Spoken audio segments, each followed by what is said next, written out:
Te invito a suscribirte al canal, regalar un me gusta y contarnos desde qué parte del mundo nos estás escuchando. Deseo que disfrutes esta historia. Esta no es una leyenda.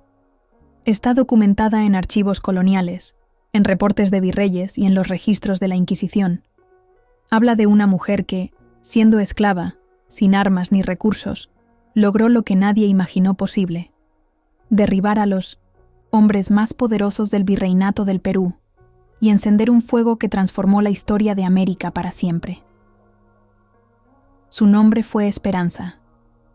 Ella no solo quemó a 14 hacendados en una noche de 1716, quemó la idea de que la opresión era eterna, quemó la ilusión de que los poderosos eran invulnerables, quemó, sobre todo, el miedo que mantenía de rodillas a miles de esclavos. Su venganza fue perfecta no por cruel, sino porque fue justa. No fue admirable por violenta, sino porque fue necesaria. Más de 3 siglos después, su fuego sigue vivo, en cada lucha contra la injusticia. Porque Esperanza demostró que los oprimidos pueden convertirse en jueces, y que el fuego de la justicia, cuando se enciende, es capaz de cambiar el mundo. Lima, madrugada del 24 de junio de 1716. Las llamas devoran 14 cuerpos, mientras una mujer contempla en absoluto silencio.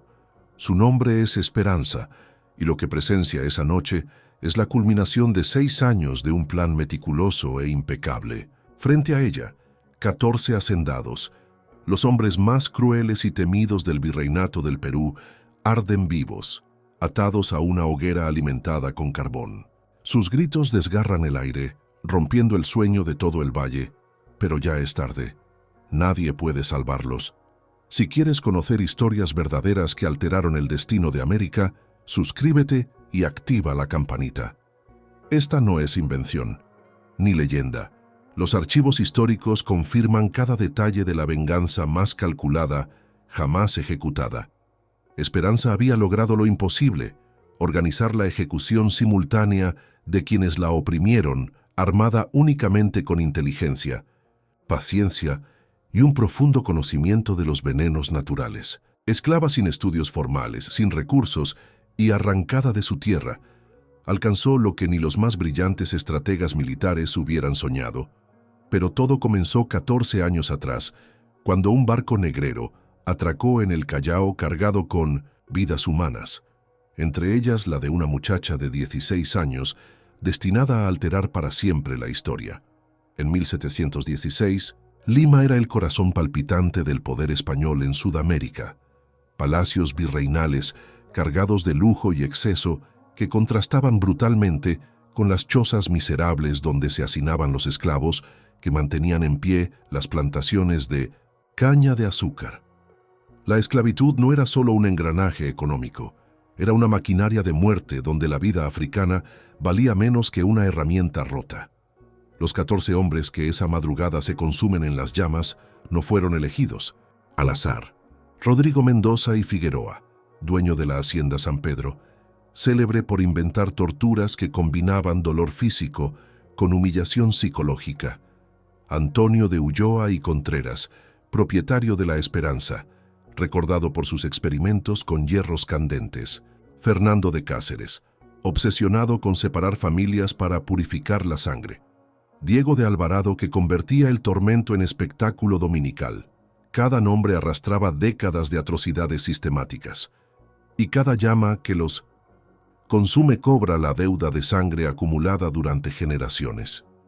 Esperanza no solo planeó sus muertes, diseñó cada detalle para que fueran plenamente conscientes de lo que les ocurría, para que probaran el terror absoluto que habían sembrado en miles de inocentes. La hoguera misma fue construida con carbón extraído por niños esclavos de apenas 5 años, el mismo carbón que alimentaba los ingenios donde cada mes morían docenas de pequeños. La ironía era perfecta. Los instrumentos de su riqueza se habían convertido en el vehículo de su destrucción. A las 5:33 de la madrugada, los gritos cesan. 14 de los hombres más poderosos del continente han sido ejecutados por una mujer que llegó encadenada desde África que perdió a su hijo bajo la crueldad de estos mismos opresores, y que transformó su dolor en la venganza más sofisticada de la historia americana. Cuando el humo se disipa, solo quedan cenizas que pronto serán arrojadas al río Rímac. Ni siquiera sus huesos hallarán descanso en tierra sagrada. Pero la auténtica revolución no está en las llamas, sino en el mensaje. La venganza perfecta es posible cuando se planea con inteligencia y se ejecuta con precisión quirúrgica. Para comprender cómo se llegó a esa madrugada de justicia, hay que remontarse a la historia de la mujer que lo hizo posible. Una vida que comenzó en las costas de África y que terminaría transformando para siempre las relaciones de poder en la América colonial. Puerto del Callao, octubre de 1702. El galeón San Francisco atraca lentamente después de cruzar el Atlántico. Su carga no son mercancías, sino personas. 236 africanos que sobrevivieron a la travesía de horror que comenzó con 320.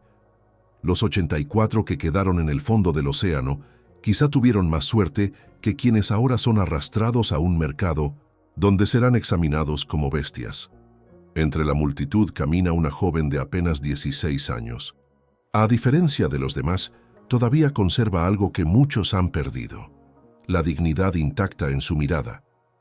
Los tratantes la clasifican como pieza de indias de primera calidad, valorada en 90 pesos de plata. Para la historia será recordada con un solo nombre, el que le impusieron en un bautismo forzado: Esperanza. El hacendado Rodrigo Mendoza y Figueroa la revisa como se revisa a una mula. Examina sus dientes, palpa sus músculos, prueba su resistencia. Satisfecho con su inversión, jamás imagina que acaba de comprar su propia sentencia de muerte. El viaje hacia la hacienda San Pedro le revela el paisaje que será su prisión. Al este, los majestuosos Andes, al oeste, el desierto árido, y en 1910, medio el fértil valle del Rímac, cubierto de plantaciones de caña que han enriquecido a las familias criollas a costa de la sangre africana. La hacienda se extiende por más de 1000 hectáreas, un mar verde de cañaverales que esconde el sufrimiento de cientos de esclavos. La casa patronal, con sus balcones tallados y patios con fuentes, exhibe un lujo obsceno frente a las chozas de adobe donde se amontonan los trabajadores encadenados. El primer día marca la rutina que se repetirá durante años. Levantarse antes del amanecer, desayunar papilla aguada de maíz, cortar caña bajo un sol inclemente durante 16 horas, cenar frijoles rancios y desplomarse en petates compartidos con varias familias. Esta reconstrucción histórica está respaldada en documentos reales del Callao. Comparte para que más personas conozcan la verdadera historia de la resistencia africana en América. Pero Esperanza no solo ve sufrimiento, observa con atención, registra rutinas de los amos, debilidades de los capataces, momentos de descuido, que archiva mentalmente sin saber aún para qué. Su memoria captura cada injusticia, cada humillación, cada gota de sangre derramada. Don Rodrigo administra castigos que combinan tradición española con una crueldad muy personal. 50 latigazos por llegar tarde, 100 por romper una herramienta, 200 por intentar escapar. Peores aún son los tormentos: cepos bajo el sol abrasador, marcas con hierro candente, muertes lentas por inanición en celdas subterráneas. En los primeros meses presencia escenas que graban su alma para siempre. Tomás, compañero de travesía, azotado hasta la muerte por defender a una mujer de violaciones sistemáticas. María Guadalupe, criolla nacida en la hacienda, marcada en el rostro por robar pan para su hijo enfermo. Niños de apenas 5 años obligados a trabajar jornadas interminables, despojados de la infancia. Cada atrocidad queda grabada en su memoria con precisión quirúrgica. Cada nombre de verdugo se guarda como deuda pendiente para un futuro aún incierto, pero inevitable. Su matrimonio forzado con Sebastián, un esclavo angoleño, es dispuesto por don Rodrigo bajo la excusa de mejorar la raza y asegurar nuevos trabajadores. Para Esperanza es una humillación más en una cadena interminable, pero también una oportunidad una alianza que años más tarde sería clave en su plan. El servicio doméstico dentro de la casa patronal es considerado un privilegio, pero para Esperanza es solo otra forma de infierno. Más violaciones, más humillaciones refinadas, aunque también acceso a información valiosa. Escucha conversaciones entre hacendados, descubre sus planes, entiende cómo funciona la maquinaria de poder. Una tarde, sirviendo a don Rodrigo y a sus invitados, oye por primera vez los nombres que años después encabezarán su lista de venganza. Antonio de Ulloa presume haber ejecutado a 5 esclavos por conspiraciones inexistentes. Fernando de Cáceres ríe contando cómo marcó con hierro a una mujer embarazada que pidió comida. Diego de Alvarado relata cómo obligó a un padre a azotar a su propio hijo hasta matarlo. Esa noche, bajo las estrellas de los Andes, algo nuevo nace en el corazón de Esperanza, la certeza de que estos hombres pagarán. No sabe cómo ni cuándo, pero siente que será ella quien cobre esa deuda de sangre. La semilla de la venganza ha sido plantada en el terreno fértil del corazón de una mujer que lo ha perdido todo, menos la determinación de hacer justicia. Solo necesita tiempo y paciencia para que esa semilla crezca, hasta convertirse en el fuego que consumirá a sus enemigos. Entre 1704 y 1710, cada amanecer repite la misma condena. La campana de bronce suena a las 4 de la mañana, rasgando el silencio. La jornada comienza con una ración aguada de mazamorra de maíz, insuficiente para sostener 16 horas de labor bajo el sol abrasador. Cada esclavo debe cortar 5 toneladas de caña por día. Manos ensangrentadas, heridas que se infectan sin posibilidad de cura. Quien se detiene recibe 50 latigazos. La rutina es implacable. Esperanza, para sobrevivir, desarrolla estrategias mentales. Mientras corta caña, su mente viaja hacia África, recordando los cuentos de su abuela sobre dioses guerreros que castigaban a los malvados. Pero incluso en esos recuerdos, nunca deja de observar cada gesto de los capataces, cada descuido de los amos, cada fisura del sistema. Todo lo archiva, cada debilidad catalogada con una precisión fría. Al mismo tiempo, aprende a curar con lo que la tierra ofrece. Combina conocimientos africanos con plantas locales, infusiones de coca para el dolor, cataplasmas para heridas infectadas, brebajes contra diarreas mortales. Su verdadera educación, sin embargo, no está en las hierbas, sino en su capacidad de leer el comportamiento humano bajo presión. Ve esclavos que traicionan para ganar favores, otros que se refugian en la locura, y unos pocos que mantienen la dignidad, alimentando un fuego de rebelión que nunca se extingue. Entre esos pocos están 2 figuras decisivas: Joaquín del Ingenio, quien le enseña que la venganza no debe ser ciega, sino calculada. Catalina, veterana de la hacienda, que conoce secretos de la casa patronal. ¿Qué puertas crujen? ¿Qué escondites existen? ¿Cuáles son las rutinas más íntimas de los amos? Catalina le enseña que la información es poder y que una esclava silenciosa y atenta puede ser más peligrosa que 100 hombres armados. Estos métodos de resistencia están documentados en archivos del Santo Oficio. Dale like si esta historia real te impacta y comenta qué opinas sobre estos hechos históricos. En 1706 ocurre un giro decisivo. Nace Miguel, hijo de Esperanza. Don Rodrigo permite que lo bauticen en honor a San Miguel, el santo guerrero. El parto se da en condiciones miserables, sin médicos, sin medicinas, sin agua limpia. Pero el niño nace fuerte, con pulmones poderosos y la misma intensidad en los ojos de su madre. La maternidad bajo esclavitud desafía toda descripción. Esperanza lo ama con una fuerza incontenible, pero también sabe que ese amor es una vulnerabilidad. En la hacienda, los hijos esclavos pertenecen al amo desde el nacimiento. Pueden ser vendidos, regalados o asesinados al capricho de su propietario. Miguel crece demasiado rápido. A los 3 años ayuda con los cerdos. A los 5 ya trabaja en los cañaverales como si fuera adulto. No conoce infancia, solo un entrenamiento prematuro para una vida de sufrimiento. Durante estos años, Esperanza presencia atrocidades que terminan por transformarla. 1707.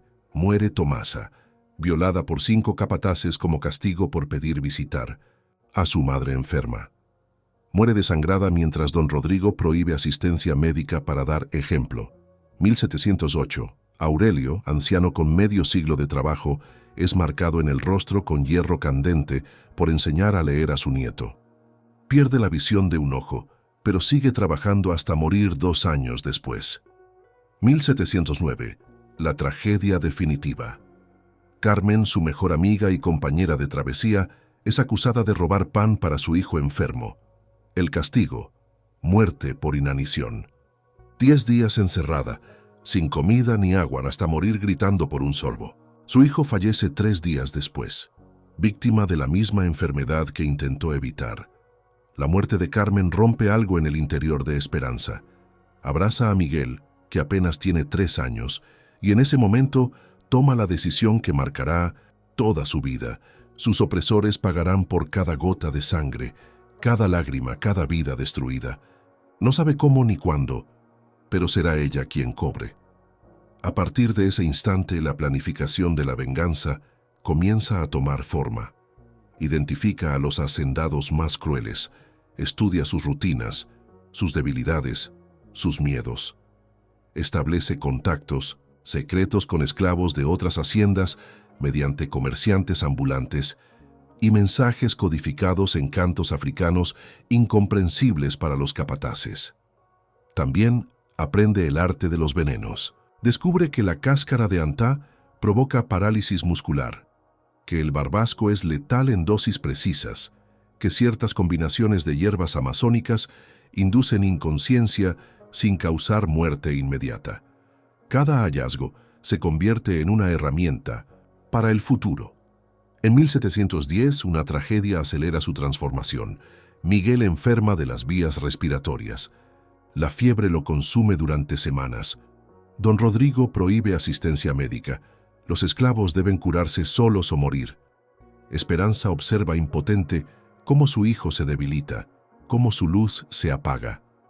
Miguel muere en sus brazos, susurrando: «Mamá, ¿por qué duele tanto vivir?».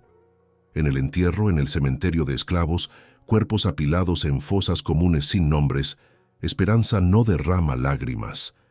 Esa noche, sola en la oscuridad, algo se quiebra definitivamente en su interior. En su lugar nace algo más frío y peligroso.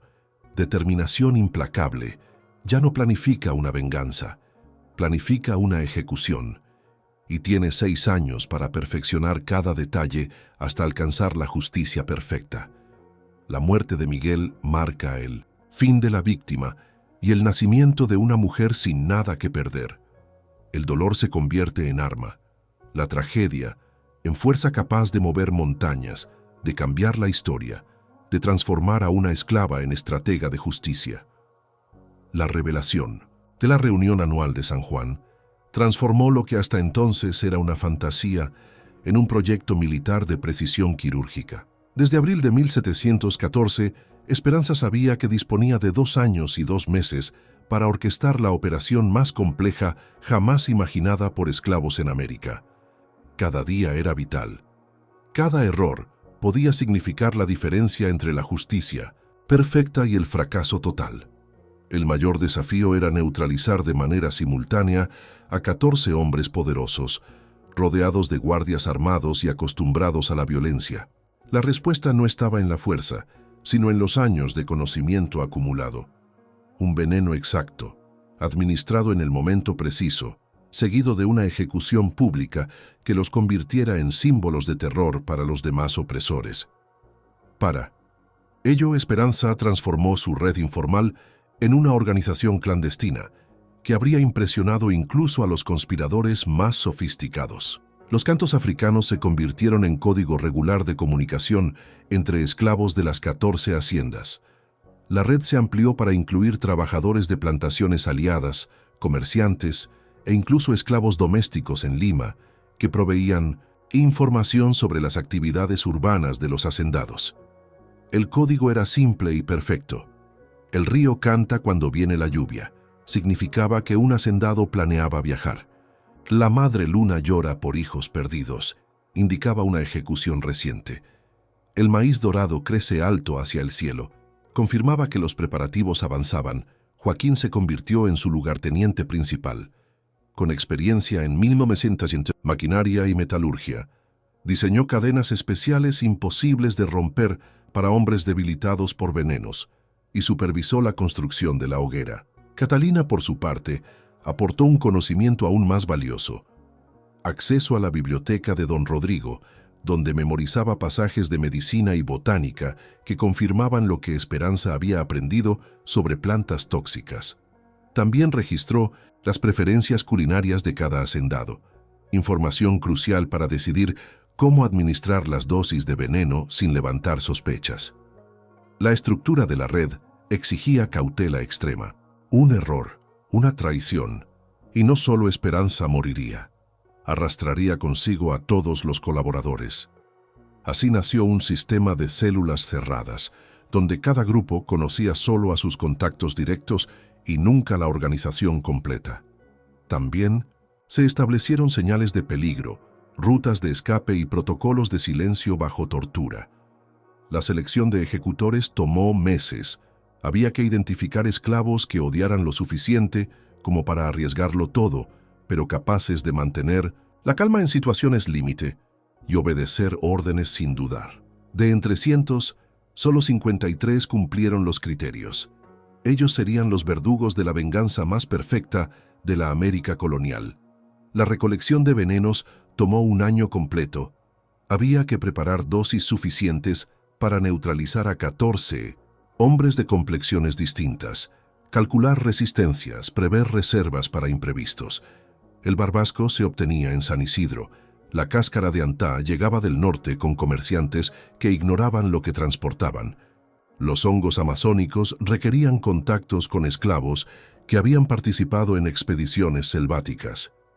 Cada planta debía procesarse con exactitud, secada al sol el número justo de días, molida en piedras de granito que no contaminaran, mezclada en proporciones probadas primero en animales y luego en experimentos progresivos.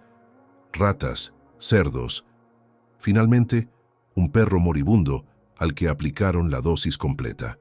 El resultado fue impecable: inmovilidad total, sin pérdida de funciones vitales. El veneno definitivo era una obra maestra letal, una combinación insípida e inodora, perfecta para mezclarse con vino tinto.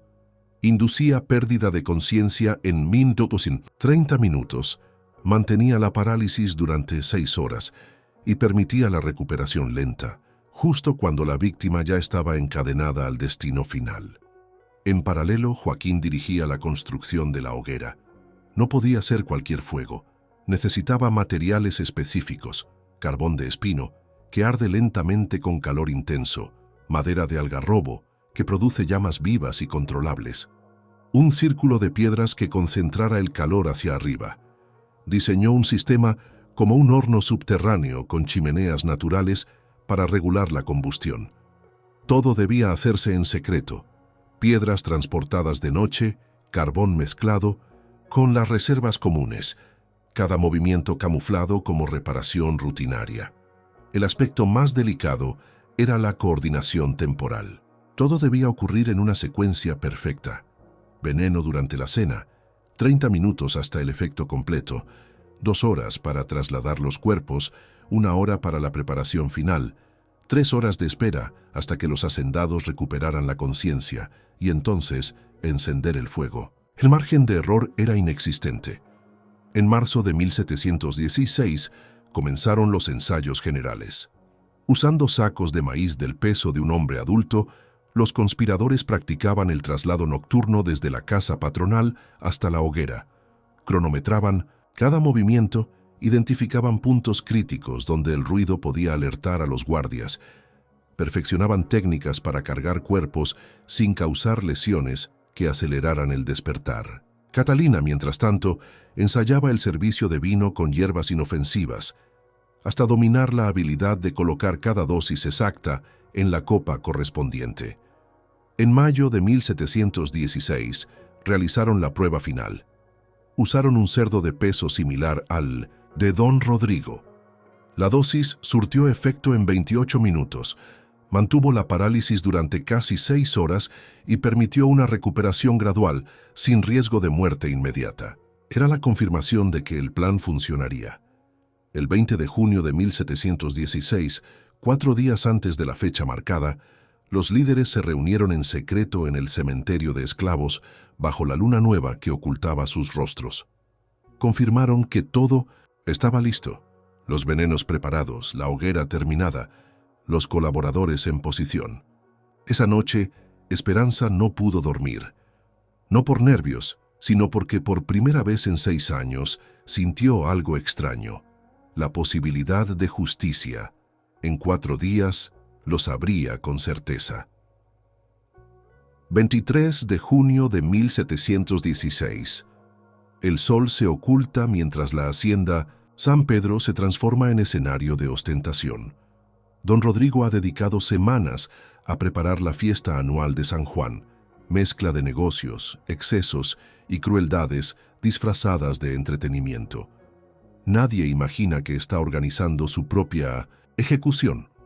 La casa patronal brilla con candelabros de plata de Potosí, tapices persas y vajillas de porcelana china. El patio central se ha convertido en un salón de baile adornado con músicos mulatos, mesas repletas de manjares y vinos, contraste obsceno frente a la papilla aguada que alimenta cada día a los esclavos. Los invitados comienzan a llegar con sus séquitos. Antonio de Ulloa aparece en una carroza dorada tirada por 6 mulas, haciendo sonar cuernos como si fuera monarca europeo. Fernando de Cáceres arriba con una escolta de 15 hombres armados, mulatos libres, dispuestos a matar por proteger su fortuna. Diego de Alvarado trae como regalo 3 adolescentes recién llegados de Angola, destinados a servir como diversión nocturna. Esperanza observa todo desde la cocina, donde trabaja junto a 12 esclavas más preparando el banquete. Sus manos se mueven con la misma precisión de siempre, pero sus ojos registran cada detalle, gestos, movimientos, debilidades. Ha esperado 6 años por esta noche. Nada puede fallar. Catalina, ágil pese a sus 60 años, será la encargada de servir directamente a los hacendados. En sus manos lleva 14 pequeños viales de cristal, cada uno marcado con símbolos que solo ella comprende, cada uno conteniendo la dosis exacta para un comensal específico. La cena comienza a las 8, justo cuando las campanas de Lima anuncian el final del día. Los 14 hacendados se sientan alrededor de una mesa rectangular de caoba, iluminada por cientos de velas. Conversan sobre negocios, precios del azúcar, expansión de plantaciones y nuevas formas de torturar esclavos rebeldes. Don Rodrigo se jacta de sus métodos de disciplina, mientras Antonio y Fernando discuten sobre experimentos de mejoramiento racial. Hablan de dolor como si hablaran de agricultura. A las 9:30 llega el momento decisivo, el cordero asado acompañado del vino tinto que sellará su destino. Catalina se acerca a Esperanza y recibe la bandeja con los 14 viales. El sistema es impecable, cada copa marcada con una muesca distinta para asegurar que cada hombre reciba su dosis calculada según peso y resistencia. 1 punto para Rodrigo, 2 para Antonio, 3 para Fernando y así sucesivamente. Mientras Catalina sirve con la naturalidad que dan 40 años de esclavitud doméstica, los hacendados siguen hablando, ajenos a que la muerte se disuelve en sus copas venecianas. Fernando ríe contando cómo obligó a una madre a elegir cuál de sus 2 hijos debía morir. Diego presume de marcar rostros jóvenes como si fueran lienzos decorativos. Don Rodrigo alza su copa y brinda. Por la prosperidad de nuestras haciendas y la eternidad de nuestra mano de obra. El brindis más irónico jamás pronunciado. 14 copas se levantan. El vino rojo brilla como sangre bajo la luz de las velas. Cada uno bebe profundamente, celebrando su dominio sobre miles de vidas. Desde la penumbra, Esperanza observa cómo cada enemigo consume su propia sentencia de muerte. Los venenos han sido diseñados como una coreografía química. Primero, una leve euforia que los vuelve confiados. Después, somnolencia atribuida al vino. Finalmente, la inconsciencia total. 10:15 de la noche. Don Rodrigo se queja del calor sofocante y afloja su camisa de seda. Antonio comenta sentirse relajado. Fernando ríe más fuerte de lo habitual. Nadie sospecha que su sistema nervioso está siendo saboteado. 10:30. Los párpados caen pesados, las voces se arrastran, los movimientos son torpes. El vino está más fuerte de lo normal, bromea Diego. Rodrigo asiente con palabras cada vez más trabadas. Esperanza hace una señal a Joaquín, que aguarda con 20 esclavos en el patio trasero. Es la hora. La hoguera, construida en secreto, durante meses, espera en un campo oculto detrás de los cañaverales. Mefut, el primero en sucumbir, es Sebastián de Herrera, el más pequeño de los hacendados. Su cabeza cae sobre la mesa mientras los demás se ríen de su poca resistencia al alcohol. No saben que está completamente inconsciente. 10:15. 3 más caen. 15:30. Solo 6 permanecen despiertos, pero apenas balbucean palabras incoherentes. 15:45. Don Rodrigo, el más grande y fuerte, es el último en desplomarse. Su cabeza golpea la mesa con un ruido sordo. La cena termina. La fase final del plan comienza. Catalina da la señal convenida. 3 campanadas de cuchara contra cristal. El sonido esperado durante años. En cuestión de minutos, el patio se llena de sombras. Joaquín y sus hombres aparecen como espectros, ejecutando lo practicado durante meses, uno a uno. Los cuerpos son cargados como sacos de maíz. No están muertos, están vivos pero indefensos. Cada esclavo que los transporta siente en los hombros no solo el peso del cuerpo, sino el de décadas de humillación y dolor. De la mañana del 24 de junio, los 14 yacen inconscientes sobre la hoguera terminada, mientras los 53 esclavos forman un círculo silencioso alrededor. En el centro está Esperanza, sosteniendo la antorcha que encenderá la justicia. Debe esperar 3 horas más. El cálculo es exacto. Cuando recuperen la conciencia estarán encadenados, débiles e indefensos, lo bastante lúcidos para comprender lo que les ocurre. Esperanza alza la vista a las estrellas andinas y piensa en Miguel, en Carmen, en Tomasa, en Aurelio, en todos los que murieron bajo la crueldad de esos hombres. Piensa en madres obligadas a ver morir a sus hijos, en padres forzados a azotar su propia sangre, en mujeres violadas, en niños marcados como ganado. La justicia está a punto de comenzar a arder. 4:30 de la madrugada. Después de 6 años de espera, Esperanza enciende la antorcha. La llama danza hambrienta, proyectando sombras alargadas sobre los 53 esclavos que forman un círculo perfecto alrededor de la hoguera. Los 14 hacendados comienzan a dar señales de recuperación. Gemidos, respiraciones agitadas, movimientos espasmódicos. El veneno pierde fuerza justo como estaba planeado. Don Rodrigo es el primero en abrir los ojos. Confuso, enfoca la vista en el rostro iluminado de Esperanza, que sostiene la antorcha encendida. Con voz ronca susurra: «Tú, ¿qué has hecho, maldita negra?». Ella responde con calma helada: «Lo que ustedes me enseñaron con cada látigo, cada hierro candente, cada niño asesinado por diversión. Hoy sabrán lo que se siente ser completamente indefensos». Los demás recuperan conciencia poco a poco. El terror se esparce al comprender su situación. Están atados con cadenas forjadas por Joaquín, imposibles de romper para cuerpos debilitados por el veneno. Antonio de Ulloa llora suplicando como un niño: «Por favor, tengo familia, te daré dinero, libertad, lo que quieras». Esperanza lo mira con desprecio y replica: «¿Acaso diste libertad a María Guadalupe cuando te imploró pan para su hijo enfermo? Ustedes nunca hicieron tratos, solo conocieron el lenguaje de la violencia. Hoy lo escucharán de nuestra boca». Fernando de Cáceres grita desesperado: «Somos ciudadanos españoles. Si nos matas, ejércitos enteros vendrán por ti». Esperanza sonríe con frialdad. Al menos ahora morirán sabiendo que sus verdugos pagaron el precio completo.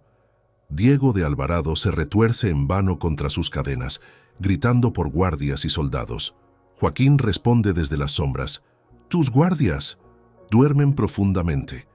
La chicha que bebieron tenía coca y valeriana. No habrá rescates. Esperanza recoge un trozo de carbón de espino, el mismo extraído por niños esclavos que trabajaban 16 horas en túneles oscuros. Levanta la antorcha y dice con voz firme: «Este carbón alimentó sus ingenios y mató a cientos de niños. Hoy será la leña de su infierno».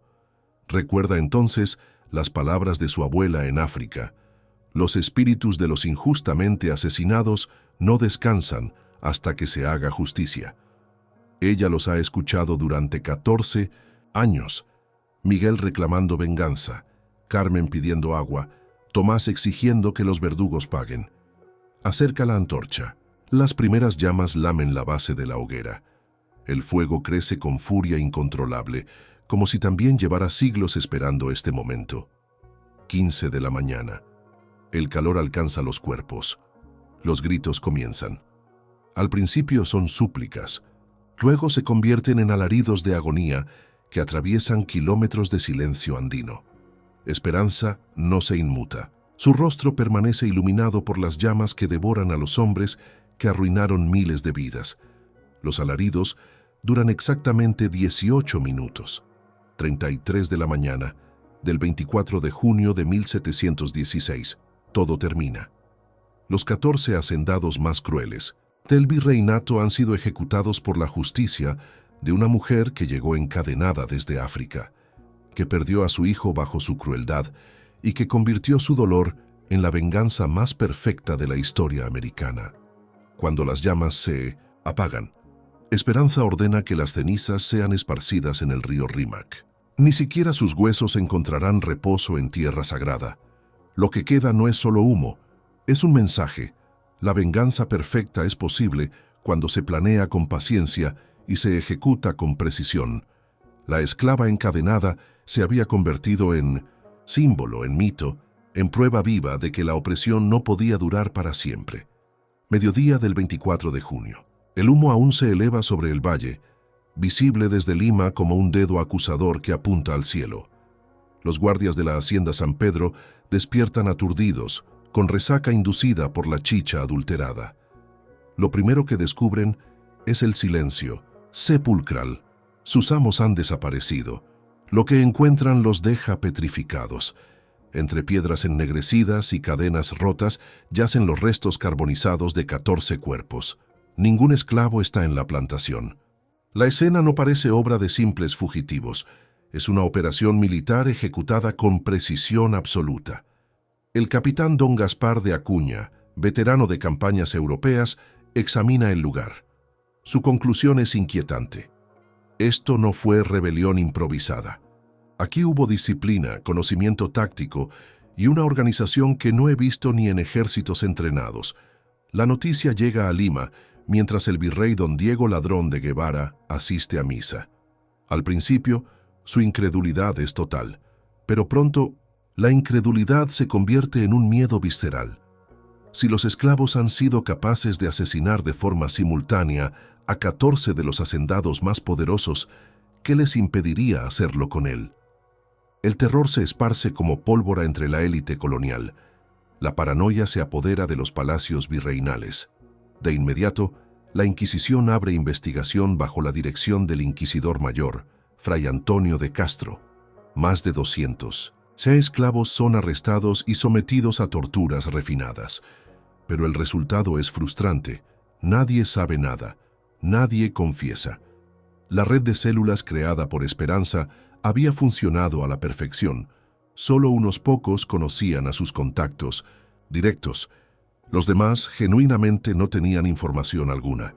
La desesperación se convierte en política. El virrey decreta nuevas medidas de seguridad. Prohibición de reuniones de más de 5 esclavos. Restricción severa de movimientos dentro de las haciendas. Creación de una red de informantes a quienes se ofrece libertad a cambio de delatar conspiraciones. Pero nada puede borrar el mensaje del humo que todavía flota sobre el valle. Los esclavos han demostrado que pueden organizarse, que pueden golpear y que los poderosos no son invulnerables. Las consecuencias económicas son devastadoras. Las haciendas destruidas representaban casi el 30% de la producción azucarera del virreinato. Los herederos, aterrados, abandonan las plantaciones y huyen a España. La producción se desploma en un 50%, afectando las finanzas de la corona desde 1900 en Lima hasta Madrid. Sin embargo, el golpe más profundo no es económico, sino psicológico. Por primera vez, los amos entienden que su poder absoluto se sostiene únicamente en el terror, y que cuando ese terror se invierte, el sistema entero puede colapsar. Las noticias del incendio de San Juan cruzan fronteras con rapidez. En 1900, Venezuela, los esclavos cantan sobre una mujer que hizo arder a sus enemigos. En México circula la historia de la Negra del Fuego. En Brasil, susurran sobre la Madre Terrible que cobró todas las deudas de sangre. 6 meses después, en un informe confidencial, el inquisidor reconoce la derrota. La investigación ha fracasado. Los responsables han desaparecido, pero lo más grave es que toda la población esclava los protege con un silencio inquebrantable. La conclusión es devastadora para la élite. Esperanza no solo mató a 14 hombres, mató la tranquilidad de todos los que vivían de la esclavitud. Tras el amanecer del 24 de junio de 1716, los documentos oficiales pierden la pista de Esperanza. Las autoridades nunca lograron capturarla, pese a que ofrecieron recompensas equivalentes al precio de 100 esclavos. Era como si se hubiese desvanecido en el aire andino, dejando únicamente cenizas y miedo como evidencia de su paso. Algunos registros eclesiásticos ofrecen pistas. En julio de 1716, el convento de Santa Clara, en Cusco, anotó la llegada de una mujer cuya descripción coincide con ella. Solicitó refugio y demostró amplios conocimientos de medicina herbal. Permaneció allí 3 años antes de desaparecer, dejando una nota enigmática: la justicia no descansa hasta que todos los inocentes estén a salvo. La teoría más respaldada señala que llegó a los quilombos de Brasil. Archivos portugueses mencionan la aparición de una líder extraordinaria conocida como Mãe Fogo, la Madre Fuego, que organizó la expansión más exitosa de comunidades libres en la selva, albergando a más de 10.000 esclavos fugitivos y desafiando durante décadas el poder colonial. Sea cual fuera su destino, su legado prendió como chispa en pólvora. Seca los archivos de la Inquisición registran decenas de esclavos arrestados por cantar sobre la mujer del fuego santo. En 1724, la rebelión en Jamaica fue inspirada por historias de una africana que quemó a los demonios blancos. En 1733, esclavos de Stono, en Carolina del Sur, copiaron sus métodos de células cerradas y envenenamientos naturales. En 1741, en Nueva York, se descubrió una conspiración que también evocaba a la madre africana, que cobró deudas de sangre. Los métodos de Esperanza fueron estudiados y replicados. Organización en células cerradas para evitar delaciones. Conocimiento de venenos naturales aplicado con precisión. Planificación a largo plazo, calculada como un arte de resistencia. Pero su legado más poderoso fue psicológico. Antes de 1716, la esclavitud se sostenía sobre la creencia de que los africanos eran incapaces de desafiar efectivamente a los europeos. La ejecución perfecta destruyó esa ilusión para siempre. Un jesuita, el padre Miguel de Santa María, escribió con alarma: «Ya no vemos en sus ojos resignación, vemos cálculo, planificación. Ahora saben que somos vulnerables».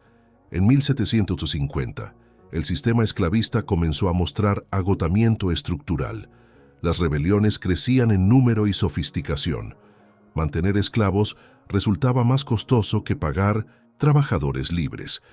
El fantasma de Esperanza estaba en cada motín, en cada fuga organizada, en cada plantación que ardía. Ella no solo quemó a 14 hombres aquella madrugada, incendió la idea misma de que la opresión podía ser eterna. Quemó la noción de que los poderosos eran intocables. Quemó el mito de que la justicia era un privilegio exclusivo de quienes tenían armas y dinero. Más de 3 siglos después, su fuego sigue ardiendo en la memoria de quienes luchan por justicia. Su venganza fue perfecta no por cruel, sino porque fue necesaria. No admirable por violenta, sino porque fue justa. La verdadera revolución, nos enseña Esperanza, puede nacer en silencio, en el corazón de una mujer que lo ha perdido todo y decide que el precio de la justicia vale cualquier sacrificio. En Lima, el viento andino todavía lleva el eco de aquella madrugada en que las víctimas se convirtieron en jueces y el fuego purificador transformó la historia de América para siempre.